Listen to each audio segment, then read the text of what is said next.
Welcome to the Baseball Insiders. I am Adam Weinrib, joined as always by FanSided's MLB insider Robert Murray. A big weekend at Dodger Stadium for one team, but the New York Yankees did salvage and did not get swept. But obviously, there's some distance there. Plus, the Kansas City Royals make the call that all Royals fans wanted to hear, but maybe even sooner than they wanted to hear it. And what is taking the Red Sox so long to make the same call to a different guy, but at the same level? I mean, honestly, what the hell? Plus, the Milwaukee Brewers, a team Robert definitely believes in, woke up over the weekend and gave a scare to the Philadelphia Phillies. Important to talk about whatever happened there and led to those couple of blowouts. The latest on Corbin Burnes and all your questions. If you've got them, please join us in the comments. Join us in the Discord. We would love to hear from you. And here to break it all down is FanSided's MLB insider Robert Murray. Robert, how you doing, man? I'm doing great. It feels good to be here. It's a glorious Monday afternoon. Got lots to talk about with baseball. Have a piece that is going to be running here on FanSide in a little bit, discussing 4 names that I expect to be dropped or mentioned in trade rumors. So that shall be fun. So maybe we can talk about that on the show here toward the end, because I don't know when it's exactly going to get posted. But anyways, I'm here to talk baseball now. It's good to be here. Adam Weinrib, Jack Caglione is here, so that is always very exciting. How are you doing? Happy Monday. Happy Monday. I'm good. Not doing as well as Jack Caglione, though. And again, I don't know where that I'm glad that somebody pronounced his name first before I could do it. Surprised it's not Caglione, but it's not. And you're going to all have to get used to it because he's going to hit a whole bunch of meaty home runs down the stretch for the Kansas City Royals, a team that is in the wild card race, but is decidedly lacking offense. We see your questions coming in. We appreciate it. I even see Zanola here. I don't know what we did to deserve that, but if you're here, that means it's either a Monday or a Wednesday at 3:30 or 1 o'clock Eastern. We're going to be doing Monday and Wednesday shows this week. No Friday show. As we get closer to the trade deadline, we're going to build that back into the schedule, but we'll help you out. If you're in the Discord, you get a private Q&A with Robert at 3 o'clock Eastern on Thursday. Also got the prospect show with Eric Cole at noon tomorrow. Going to be talking pre-draft stuff, prospects you can watch in college ball this week, and some more insight on Jack Caggs, of course. Eric just went away for the week and said they're probably going to promote Jack Caggs before I get back. And I was like, no, they're not. It's a very funny joke. And then they did, but he's back now. So we'll be here. Seeing a couple of comments that we definitely have to address as well about some rumors that have been spreading already to begin the week. But we might as well begin. If you're not subscribed to the Moonshot, you should. That's our weekly email newsletter where Robert and the rest of the FanSided MLB team break down all the biggest stories of the big leagues with humor, insight, behind-the-scenes info. You can get all that and more on the Baseball Insiders feed on fansided.com. That's fansided.com/baseball-insiders. For that column Robert mentioned, some weird stuff for me and Eric's corresponding prospect column, plenty more from the MLB staff writer team as well. Let's just get into Jack, because I'm surprised that the Royals pressed this button, but also what more did this man have to prove after like a handful of days at AAA with the Storm Chasers? I got like 3 emails from the Storm Chasers PR team letting me know they had availability with Jack, because I think they wanted to nail this, because I think they knew he was going to be around for like a week and a half. So they're like, yeah, if you miss him this first time, you're not getting him back. And now he is with the Kansas City Royals. June 2nd, probably not enough time to make serious noise in the Rookie of the Year race, but I've been surprised before. I thought Nick Kurtz was going to show off a little bit more power immediately after being called up. It took him a little bit of time to get into that rhythm. Robert, how do you feel about how long it'll take Jack to get into the same rhythm, and how this affects the AL Central and the wild card races? The Royals, they're not going to want to put too much on his plate early on, but Caglione is every bit of a superstar looking player. We're talking about a guy who, if it all clicks, has as much home run power as anyone in baseball, maybe not named like Aaron Judge. Like, he has got that kind of ability. And the Royals were very aggressive in promoting him, obviously moved him from AA to AAA and now into the majors right away. And it was funny, like early yesterday morning, I was talking about it with somebody who would know, like when exactly they expected him to get promoted. And he said very confidently that he expected it to be before Roman Anthony. And then I asked him when exactly that could be, and he never responded. And then all of a sudden the news broke, and he sent me the eyeball emoji. And my immediate response was, why couldn't you give me that breaking news? Because that's a huge scoop. but this is the beginning of a really important era for the Royals here. And they've spent in free agency. They've got Bobby Witt Jr. and his just insane ability signed long-term.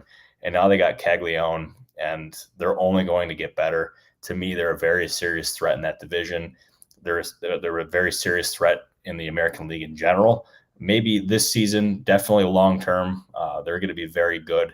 So this is a big day for the Royals, and he's on the verge of his debut. I think it's against the Yankees, if I'm remembering that correctly. Is that right? I think his first home series or home series Hoffman, will be against the Yankees next week. The Yankees have a fun little weird mini juggernaut of Guardians starting tomorrow at Yankee Stadium, followed by the Red Sox in the Bronx. Again, the Yankees and Red Sox just don't play each other until June at this point.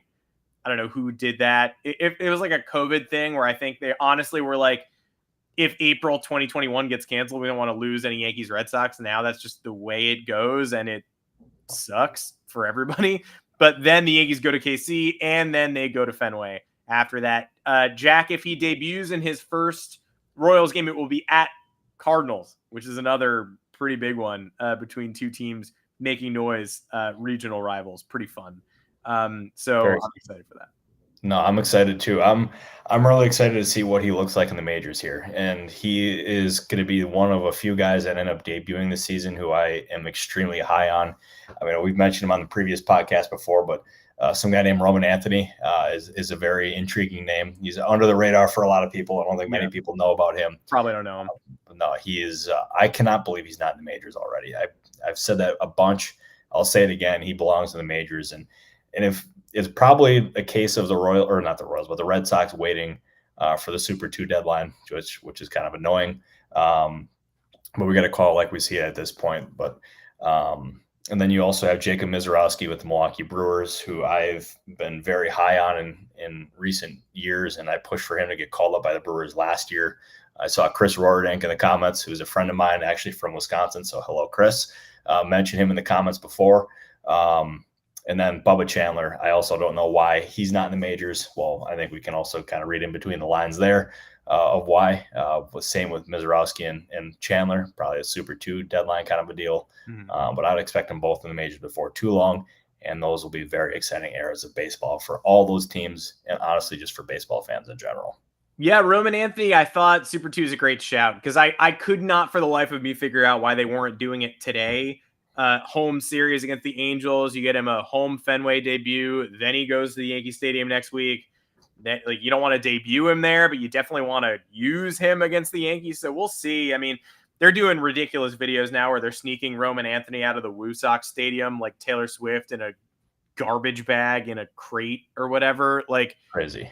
I don't really know why there were like 10 fans outside waiting for him too. It wasn't like it was overwhelming. And also, was it supposed to be a great surprise that he was leaving the stadium? That's where he plays and works, and it's not where he lives. So it's not like, oh my God, Roman Anthony had to go home. Like, we have to cover up this incredible secret. So yeah, don't understand that at all. But we'll maybe see him soon. I mean, you think they want to debut him at home, right? Maybe next week's Yankee series. Yeah, but that's putting him immediately in the spotlight, and they're being very mindful of not putting too much pressure on him right away, especially with the team struggling. They don't want him to be the savior. We've seen Craig Breslow say that publicly, and I've heard the same thing privately mentioned as well. He belongs in the majors, but another part of this equation too, and I mean, we're gonna eventually have to talk about it because it got reported today. But they have an outfield logjam there in Boston. And I thought the obvious move there would be to move Rafaela into the infield in a super utility role. But Jiren Duran has been mentioned in trade rumors once again. He is a player of interest for the Padres. He was a player of interest for them last year, as I believe we mentioned on this program first last year. Yep. And Dennis Lin of The Athletic mentioned it once again today. And he's a player that the Padres do indeed like.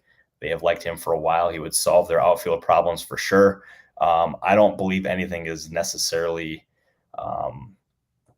imminent. But that being said, like, one thing that I've always learned when it comes to AJ Preller, if there's a player that he really, really, really likes, more often than not, he'll go out and get him. That being said, the price for Duran is probably going to be very high. He's less than a year removed from winning the All-Star Game MVP. Posted some very good numbers last year. His numbers this year are not on the same level, but they're still pretty good. So we'll see. But Dennis made a good point when he reported that as well, is that do the Padres have enough to get Duran and then also upgrade other parts of the roster as well? That part I'm not exactly sure of, but Preller, this is Preller season. So I'm very excited to see what he's got cooking. And surely Duran is one of many names that the team is interested in. But it's interesting that the ball has gotten rolling this early. And I'm glad you shouted that out, because that was something I was going to highlight later in the show to talk about. But if you are a longtime Baseball Insiders viewer, you already know the legitimacy of that interest, because like you said, we talked about that pre-last year. It's been a long time connection. And maybe now that the Red Sox have this logjam hitting a boiling point, they're going to have to do something about it. Speaking of boiling points, the Yankees went into Dodger Stadium and maybe thought they were going to do some avenging for their World Series loss. And if you consider salvaging the finale behind Ryan Yarbrough vengeance, then I guess they did that. And hey, it's nice they didn't get swept. But what else did they do in this series? Well, they blew a 5-2 lead with their ace on the mound in the opener. And then their best rookie starter lost 18-2 on Saturday, a game that ended with Kike Hernandez wearing a helmet, pitching on the mound, making a mockery of modern baseball. Not his fault, but that's what happens when you get blown the hell out by the defending world champs. So when I was putting this together, this outline, I was like, well, we're going to be talking about a sweep, because there's no way the Yankees are winning this finale. And good for them. They beat Yoshinobu Yamamoto. But the Dodgers look, I smelled a little bit of blood in the water entering the weekend, like Tony Gonsolin, Landon Knack. Really? Yankees have a chance to take this series on the road, maybe do some damage. The Yankees won the only game I didn't think they would win. And the Dodgers showed no reason why they shouldn't be current World Series favorites, even without Sasaki, Snell, and Glasnow, and Mookie Betts, who didn't even play this weekend. Thoughts on what you saw in the maybe showcase series of the year so far? There's three big takeaways that I had here. One, that I'll start with the obvious here. Judge against Ohtani was as good as we could have hoped for. Obviously, I think it was the middle game. I wish that was far more competitive. But that being said, Judge starts with a home run, then Ohtani hits a home run. There's home runs all across the board there.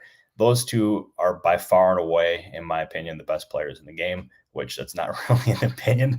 That's kind of like a pretty obvious statement, considering that they've won so many MVPs between the two of them. And then I think you're right in the fact that the Dodgers are absolutely the favorites to win like the MVP, or not the MVP, but the World Series. Like, they are just loaded from top to bottom. Obviously, they have plenty of injuries at this point, but they've been able to overcome them, and they're going to be aggressive at the deadline. So I would absolutely imagine that. I mean, they're going to be totally fine. I think they're just by far and away. Sorry, I got notifications here, got texts. So people are already reading my story, so that's fun. Yeah. But what was the third one? Oh, the three is the Yankees' is resilience. And this is the big point that I wanted to make. After those first two games, like, it was going to be pretty easy for that team to be deflated. But they ended up overcoming it. And especially a guy like Ryan Yarbrough. He was a guy that early on in the season was drawing a lot of ire among that fan base. And honestly, rightfully so. He was not performing well at all.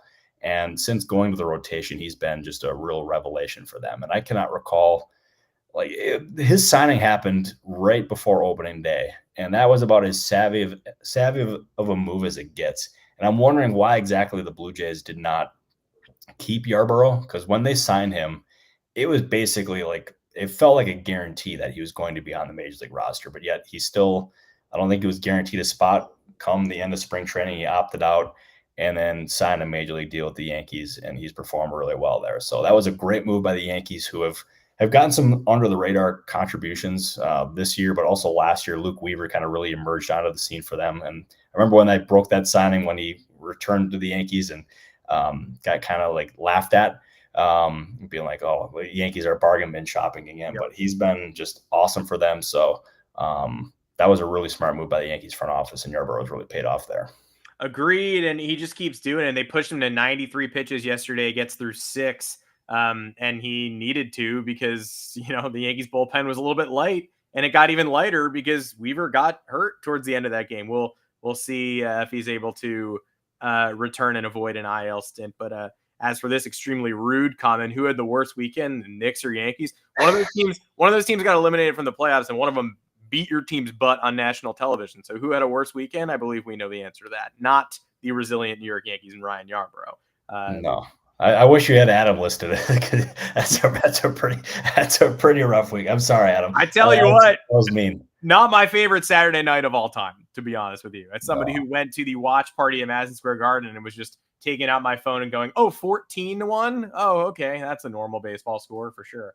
But a little Sunday night redemption. We'll see if the Knicks can make moves. And good luck to the NBA on the worst rated NBA finals in the history of the league.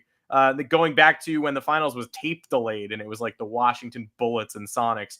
No one is watching Pacers Thunder in 5. But anyway, on to more Thunder in 6. I'm calling it right now. I think it's actually going to be a good series. I think the Pacers are not getting enough credit. The fact that the Thunder are minus 750 favorites is crazy to me. Yeah, we were talking about sports betting on the show, but yeah, I can't believe that one. That's kind of crazy to look at that. Yeah, that is probably a little hefty, but I have faith in Shai Gilgeous-Alexander. And I guess I have faith in the Brewers now because I didn't know what we were going to be talking about. Philly Brewers seemed like a fun series. It ended up being total domination and was capped by, again, you talk about the Yankees being resilient in the third game of the series. The exact opposite in the third game here where Jake Bauers comes in, gets another clutch hit, demoralizes Philly even further. Yelich checks out after the hit by pitch, but he's fine. Rhys Hoskins torches his old team. Jesus Luzardo falls like 40 spots down the ERA leaderboard. Is that the beginning of the statement turnaround for the Brewers that you have long been anticipating? I think it's the beginning, especially if Yelich's injury is not serious. Like, I don't think it is, but they cannot afford to lose Yelich because he's been just absolutely on fire for them. And he absolutely looks like the player that they were hoping that he'd become or right before opening day. And that team is in a really good spot. Like, their offense had been struggling, but they got off to just a ridiculous start there against the Phillies, especially against Jesus Luzardo, where his ERA just absolutely bloomed throughout that, what was it, like a 3-inning appearance, if not a little bit more than that. But the Brewers look like they are starting to wake up. They look like the team that I thought and a lot of other people in baseball thought would be or thought they would be this season. And if their offense is heating up, then they have just a lot of pitching depth as well. Quintana's coming back. Brandon Woodruff should return in the not so distant future, although that one's kind of been like a moving target for them, and that could be subject to change. So I don't want to give like a definitive date, but I don't think it's going to be too long until he's back. And it makes them a really intriguing team come the trade deadline. And I mentioned it in that story, which did indeed post during the show today. Yes. And I mentioned Freddie Peralta in this story, and I want to get ahead of it because I know the aggregators are going to have a real fun time with that. I am not saying the Brewers are going to be shopping Freddie Peralta. I am not saying that one bit. But if you look at their history, they moved Josh Hader when he had a year and a half remaining on his deal. They moved Devin Williams and Corbin Burnes when they had 1 year remaining on their contract. Where exactly does Freddie Peralta stand? He's got this year, and then he's also got an $8 million club option for next season, which will surely be picked up. This could be the time where the Brewers, if they don't think that they can keep him long term because he's going to be expensive, they could consider doing something like that. And there's danger in doing it because we saw what happened when they moved Josh Hader in 2022. That clubhouse was really upset, and their season cratered shortly thereafter. When they ended up moving Burnes, they did so in the offseason. They did the same thing with Devin Williams. So like there's precedent for them doing this. My guess, and this is, I feel pretty confident that this is what they'll end up doing, is they hold on to Peralta throughout this season and then entertain the possibility in the offseason. So we'll see ultimately what happens. Maybe there's a team that blows the Brewers away with an offer that they can't refuse. That's always possible, but I would expect to see him mentioned in trade rumors over the next couple of months, especially considering their history. To note for those who have not read the column yet, you should go over there, but not now because there's a podcast happening at this moment in time. But it's Duran, of course, who we addressed. Freddie Peralta, and I see some folks in the comments who have read the piece because they're bringing up some other names. Ryan McMahon of the Rockies, who if this isn't the year, then when is the year? Even though they may have missed their prime window to do so, like you noted. And Kyle Stowers, who traded from the Orioles to the Marlins last year, maybe going to be the Marlins All-Star Game representative this year, but they'd be behooved to move him at his peak value. And I know Peter Bendix is licking his chops thinking about doing that same thing. Any destinations you foresee for either of those two guys, or do you expect both of those players to be on the move? McMahon, that's tricky because he's a favorite of the owner there in Colorado, and there's no real guarantees that he is going to be moved. And I still can't believe they didn't move him last year, and they really just signaled the teams that he was not going to be traded. But maybe a team like the Cubs could make some sense there. As far as Stowers goes, like I would imagine that one's pretty unlikely that he's going to be moved as well. He is not even arbitration eligible yet. He's still in the pre-arb phase of his contract.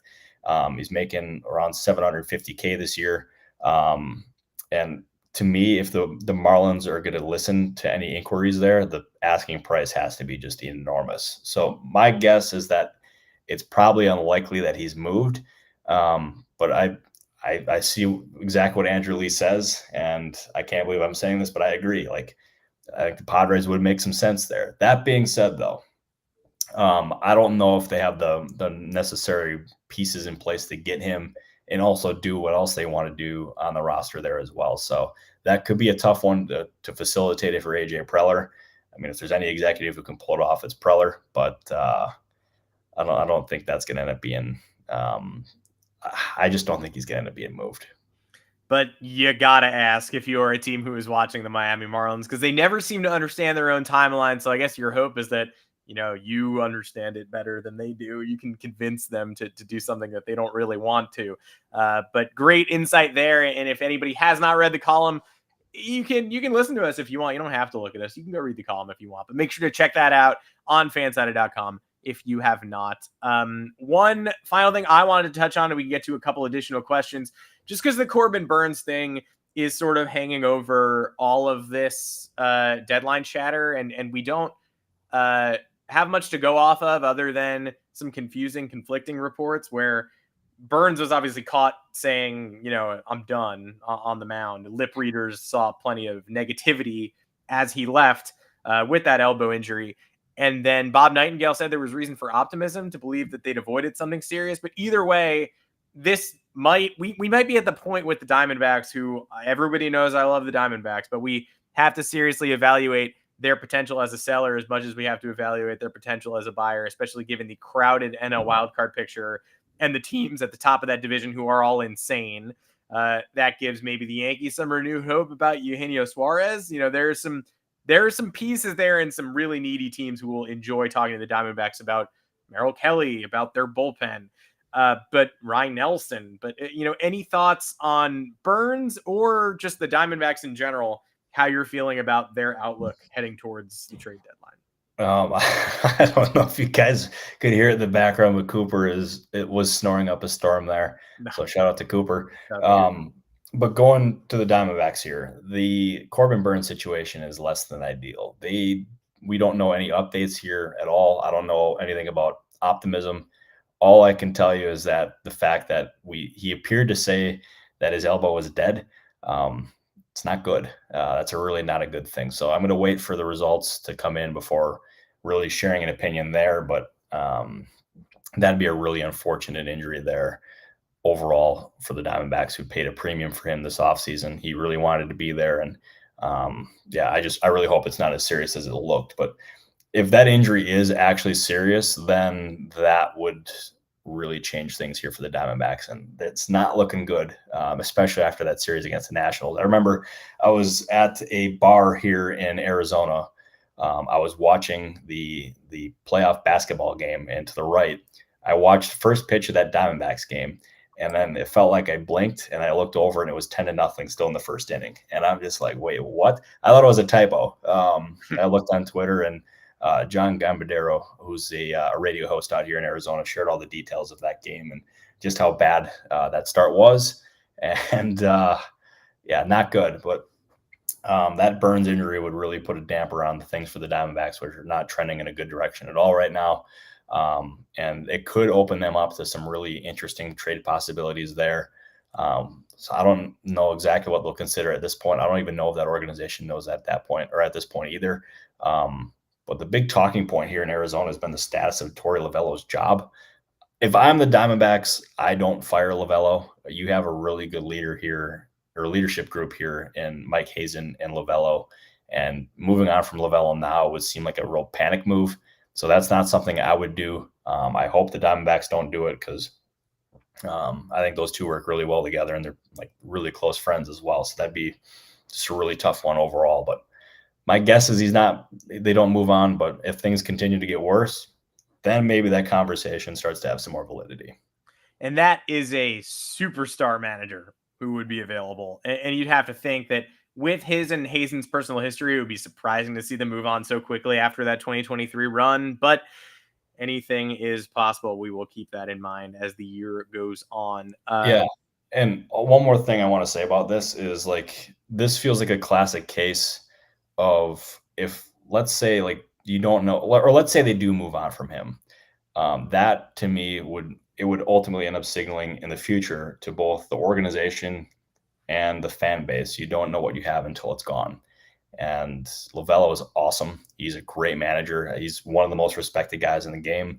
And if he ever did become a free agent, he would get scooped up so fast. He would honestly, he could be on his flight home and he could get a phone call that would divert him to go visit whatever, or just sign a contract with whoever. He's that respected. He's that good of a manager. So they should not fire him at all. Agreed. But I did think when you're talking about Lovullo, I'm thinking about the Red Sox and I'm thinking about Cora. So the comments read my mind. Also want to note that while Cooper was sleeping, if anybody's looking for a Biscuit update, Biscuit ate a cork coaster yesterday, a full coaster made of cork. So he's doing well, but Biscuit, this is a message to you, buddy. That's baby stuff. We don't do that anymore. You're almost a two-year-old boy. We don't eat coasters. Hey, Zanola still does that, and he's probably 13 at this point. So yeah. Well, again, Zanola, that's baby stuff. Stop eating cork coasters. And I'll give you the. I know it passes, right? All things must pass. So technically, if you did it already, you're gonna be fine. But just don't do it. It'd be a bad idea. Yeah, Biscuit does need to seek help. I fully agree. He's a growing boy and he should be eating food instead of whatever this was. But appreciate no need for concern. The boy is doing fantastic. But yeah, bad idea, buddy. Dumb stuff. Anything else in your notebook other than medical advice for Biscuit? No, I have no medical advice for Biscuit, so who I hope is okay. But no, everything that was in my notebook was shared in that story. So hopefully you go check it out. Again, those do not mean, or that story does not mean those guys are going to get traded. That only means that I think they're going to be mentioned in trade rumors. So I would expect them to get plenty of talk, but I would expect most, if not all, of those guys to just stay in place. All right. Well, we appreciate everybody tuning in, and the column dropped at the perfect time. We will see everybody right back here Wednesday at 1:00 Eastern to talk about the latest in the rumor mill, to answer your questions, and hopefully we get some movement, because we had a fun weekend of baseball action, but it's time to take that off the field and onto the transaction page. We got plenty to talk about. Again, fansided.com/baseball-insiders for the written content. The moonshot is there. You should subscribe to it. Get it straight to your inbox. Join the Discord if you have not. There's some fun banter going on there at all times, as well as you ask us questions in the All-Star channel. You get priority in this chat. You also get private Q&As with Robert in the Rumor Mill channel. He's going to be doing another one of those on Thursday afternoon, 3 p.m. Eastern. Robert Murray, should we come back here on Wednesday and do it all over again? Yeah, I guess we should do that. Yeah, let's do it. Let's make it happen. Up to you, because if you're not going to come, I'm obviously also not going to be here. But your call. I do think it's a good idea. We should probably get on it. No, let's make it happen. And hopefully Zanola doesn't show up again, because he's a tubby. As we get closer to the deadline, I fear we will be seeing him more often. But either way, anyone is welcome in the comments of the Baseball Insiders. Even if you ask me who had a worse weekend between two of my teams, the kind of question that usually gets commenters kicked out, but not today. Feeling generous, you can come with whatever energy you want in the comments. As we get closer to the trade deadline, I just get more and more generous. So for Robert Murray, I'm Adam Weinrib. Take care, everybody. We'll catch you right back here on Wednesday. That we will. Thank you, everybody.